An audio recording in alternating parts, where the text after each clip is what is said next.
નમસ્કાર દર્શક મિત્રો, સેક્યુલર ગુજરાત ન્યૂઝમાં આપનું સ્વાગત છે। શ્રી સાંઈ દ્વારકા માઈ ચેરિટેબલ ટ્રસ્ટની ટીમ તથા વોલેન્ટિયર્સ દ્વારા એક મગર તથા મગરના બચ્ચાનું સફળતાપૂર્વક રેસ્ક્યુ કરાયું।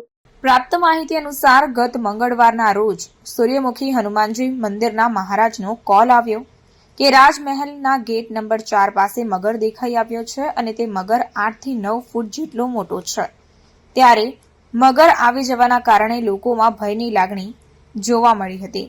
ત્યારે આ ઘટનાની જાણ થતાની સાથે જ શ્રી સાંઈ દ્વારકામાઈ ચેરિટેબલ ટ્રસ્ટના જયેશભાઈ પટેલ તેમની ટીમ સહિત સ્થળ પર પહોંચ્યા હતા અને મગર મંદિરના સામેના ભાગના 3 થી 4 ફૂટના ખાડામાં ઉતરી જતા તે મગરને ખાડામાં શોધવાની કામગીરી કરવામાં આવી હતી।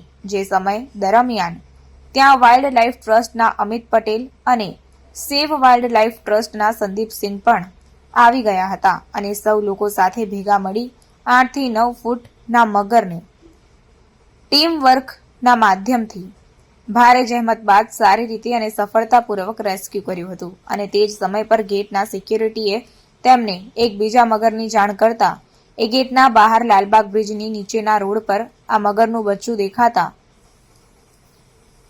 ટીમના વોલેન્ટિયર્સ ત્યાં પણ દોડ્યા અને મગરના બચ્ચાને સારી રીતે રેસ્ક્યુ કર્યું હતું।